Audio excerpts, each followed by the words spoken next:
Real quick here before, so if I'm going to give you a minute to think of a question, but Perfect. just want to thank a lot of people here for helping us get here. Obviously, Robert and Jonathan for the support that they showed us from the time that I got here through free agency, and we're excited to finish up this chapter here and move into a new building.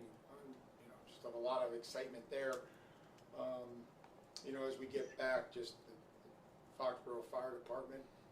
These guys all jacked up on top of their trucks and the excitement there.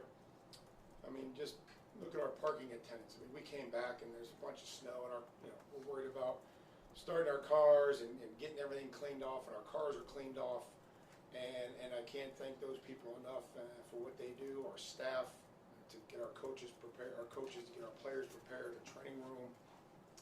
Just everybody involved with this thing. But obviously the players, I thank them. And I know that they're excited, to get us this next game. And just the work that they're going to put in here this week, I think we have a good plan for them. We're excited about it, and it'll be a huge challenge and it'll be a huge test. So, what do you got, Soph? I know on the radio you were asked about Drake and his shoulder injury today. I'm just curious, is that kind of something that's been maybe blown a little bit out of proportion on social media? Probably. And here's what I'm going to start saying about this radio show. This is like the Miranda rights. There's nothing that I can say on there that can be used against me when I come back in here. So going forward, that's what we're going to have to say. Like those are like free interviews. I'm in there. We're doing breakfast shots, and But I think that everybody, and including Drake, is not 100% at this part of the year, and we'll do everything that we can to help our players be prepared and get ready for this game. Mike, what's your week like with the players? What do you want from them, and what's the experience? Well, we have to get healthy. We have to get healthy. Stay in the day, I think, helped us get a little bit of rest so we didn't get back late or try to sleep on a plane. We'll get moving around tomorrow. They'll lift and run and work out. Tomorrow do some light football drills. The players will run those. I'll run the conditioning, things like that. And then we'll practice Thursday and Friday. Give an opportunity to, take a day off on Sunday or Saturday, and then travel Sunday. Get some movement in, probably a light movement, back in the weight room before we travel. And then Monday will be like a bonus day, which we've used for coming off of a bye week, to kind of do some drills and some, just some movement. And then Tuesday off, Wednesday, Thursday, Friday. Just try to keep it like a normal week. Mike, I don't know if you've actually even been asked this directly yet, but did Drake hurt his shoulder on Sunday? No, I won't say that anybody hurt anything. Again, this is a sport where there's going to be things that come up, but I don't think that there's we'll talk about whatever status each player has for the game. Once we're required to, we understand that, but we were able to function offensively, throw the football, run the football. So that's kind of where everybody's at. When does the game plan get installed and presented to the players? I think that's something that happens this week. That's something that happens next week. I think there's a lot of preparation. I think you want to try to avoid doing too much too early, and then also how do you keep their attention next week and focused and locked in. So I think we have a good balance. Coaches have been a good resource. Josh has been a good resource. Obviously, he's coached in these with the extended break. So there's just trying to find that sweet spot of doing enough here, but then also, still having stuff out there that will keep them engaged. Mike, how would you describe what Milton Williams has brought to the program? Well, again, there's a consistency there, and he's a tireless worker. He worked hard. He was here in the off season. I think that makes a difference. And then obviously just the disruption.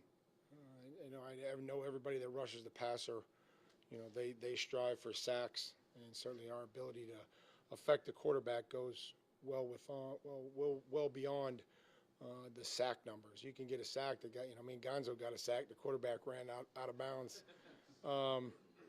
And so if you just look at that, it can be somewhat misleading. But he certainly has brought some disruption. We talked about that after the Houston game. We talked about that yesterday or a few days ago here about the disruption. And I think he has improved some of his technique in the run game and things that we've talked about. And he's consciously tried to work on that. And I appreciate that. When he signs a big contract, I'm sure there's part of your research that says we want to make sure that whenever we give money like that to someone, that they don't change as a result of that money. What gave you the assurance that he was going to not? Well, you haven't done a lot of work with him coming out and just knowing who he is as a person, but all his family. I think his parents have been fantastic raising him and his sisters. And when you have good bones, you can survive a lot. And so there's, for a young player to come into a lot of money like that, it is important that they remain grounded and they remain hungry and want to continue to work. And I know that his parents and his family have a lot to do with that. Super Bowl win would feel like? Nah. I haven't thought about that one time. Efficient passing the ball in the regular season over the last 3 weeks. How much was the passing output just a reflection of the defenses and the pass rushes you guys have faced? Yeah, I think that's all combination. I think it all goes into it. And, just the defenses in general, not just the pass rush. And again, a lot of that stuff is, we'll have to be better. We'll have to be better. We'll have to play one of our best games, if not our best game, against Seattle to stay balanced, to run the football, to use all our complementary passing game and not just turn it into a drop-back passing game, because that's a tough way to live in this league, especially with the players that they have, the games. They're probably the best in the National Football League at running games up front and creating pressure. They work very well together. It's something that we show our guys every week. So I know that'll be a big key in this game, is being able to block those guys up front. And a lot of guys with ball production on the back end. Ernest Jones has 5 interceptions. Kobe Bryant's got 4. A lot of guys get their hands on the football. Mike, you had a lot of success here as a player. You run almost a perfect season, and then there was another generation after that, another successful run with the same head coach. Can you talk about the dynamic, not so much that dynamic between the head coach and the players, but the way you do things seems to be a little different, and I'm wondering where that came from. I know you've talked about you've taken from other coaches over the years, but is there one particular coach that has sort of led you to where you are now? It seems to be the one-on-one relationships you have with players. I think you try to have a core belief in what you do, and I think you try to be consistent with that, but I think you also have to be authentic. I think they have to see you be upset, be disappointed, be sad, share personal experiences. And just, again, I talk about how much time we spend together. And so I think it just, it goes all the way back to when, they don't care how much you know until they know how much you care. And so whatever we can do to try to help them off the field, grow as men.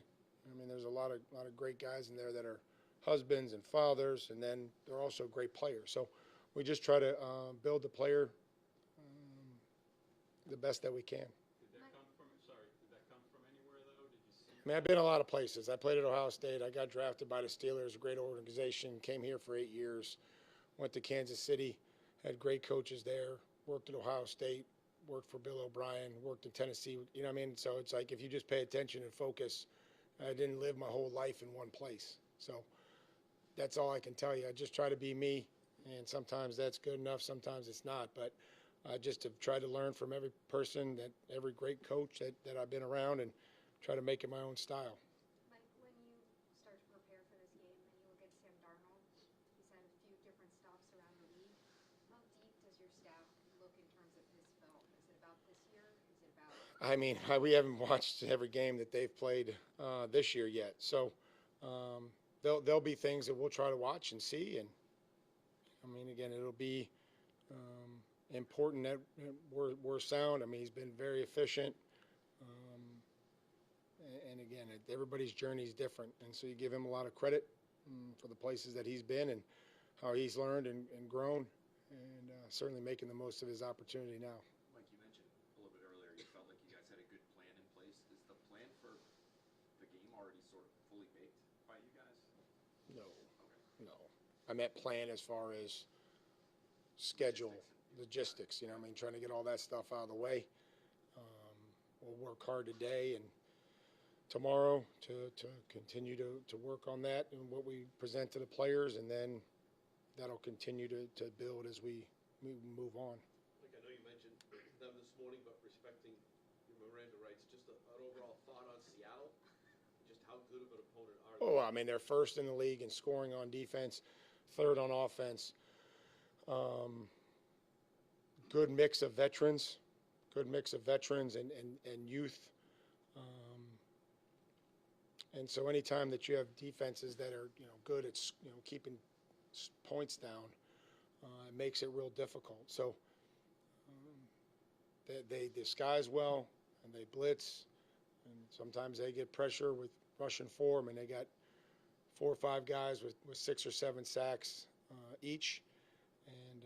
And offensively, it's a mix of some of the West Coast stuff, play action, but then just the scheme and Darnold's ability to operate and function. And not many people slow down JSN. Kenneth Walker is just the speed. He can hit the edge. He's not afraid to cut up. They got an excellent special teams unit. That special teams has won them some football games. That broke it open against Atlanta, 6-6. I think it's tied at halftime. He takes the opening half kickoff or the second half kickoff to the house. Defense gets a couple turnovers, and then it's a blowout. So, we're going to have to be really good in all phases. But this is an excellent football team. Mike, how would you grade your defense, just the progression of the defense, especially through the first 3 rounds of the playoffs? It seems they've really come up strong. Yeah, I'm not much into the grades. It's good enough for us to win. I think I always love the draft grades and the O-line, D-line grades. I'm not much into grades. I'm just into winning. Has there been a progression, though, with the defense? We'll have to play better again. We'll have to play better than we played last week for us to win. So as guys have come back, and, again, situationally and whatever's presented to us, whether that's a short yardage stop or red zone stop, those things will have to continue to improve. The red zone has been better in the playoffs, but again, it's the only thing that matters what happens next Sunday. I know we can't ask you about every individual performance in the game, but what was made of Will Campbell's performance the first 2 weeks of the playoffs? How do you feel like he held up on Sunday? I thought he played better. Against a really good rusher, and we'll need to keep improving, and excited that he has another week to do. Mike, how would you define Mike McDonald's defensive scheme? I would say multiple. I'd say multiple. Has the ability to play, post safety zone, play some split safety concepts, then also pressure you. So I think that they've got everything in the bag. It just depends on what they want to use and do. And again, looks like they don't have many busts. They're not guys running free a lot. Have the ability to play man-to-man, kind of move the safeties around, again, however they want down in the box. And, got a lot of good chess pieces that they utilize. Chesty Minter-esque? Minter obviously came from that same... Yeah, again, he's got his own flavor, but there's a background, and there's only so many places you can put 11 guys. But they work really well together from an adjustments when teams motion and shift and do all those things. You don't see a whole lot of panic. Coach, if I could, Matt Evans, your assistant director of college scouting, any interaction with him, just what's it been like working with him, and if not, just what the college scouting department is doing right now Yeah, they're in Mobile. You know, I mean, everybody has a job to do. You know, Matt got to know Matt over the course of last year in our first draft together, and appreciate his input and his knowledge, and working with our coaches. But appreciate everybody in that staff and that department. So they went to Dallas, and then they go on to Mobile, and they have their responsibility that they have to focus on, which is player evaluation for the draft. So, you know, we'll need everybody. You know, they'll have to get us caught up, you know, whenever we're finished. Coach, going back to saw him in the tush push on Sunday. How long have you guys had that in the bag? And based on the execution, would you use it again? Well, we'll use anything that can help us. We gain just enough. And again, we practice things throughout the year and try to have it ready to go. But yeah, anybody that can help us out there, Tonga, Milt, anybody that we could use. So hopefully, you know, we can continue to pick up some short yardage situations, how critical that is, you know, especially in the red zone. Mike, how have you kept your personal energy up? You expend a lot on relationships with your family, the players, the media. You engage. You spend a lot of time. How have you kept your 20 games into the season, 23 when you had 3 seasons? I mean, I think you just kind of get caught up in this thing and you do what's necessary. I think you kind of just do what you feel like you need to do when you need to do it. And sometimes you got to trick yourself, and sometimes you got to put on a happy face, and you know, sometimes you got to close the door for 15 minutes and not be happy, and then come out and be Johnny Carson. But it does. The more that I'm around the players, I would say the easier that it gets. They have responded to us. They've done everything we've asked them to do, and so that I think being around the players helps. And again, we got a lot more time to spend together this week and then the next week in San Francisco. Thanks, guys.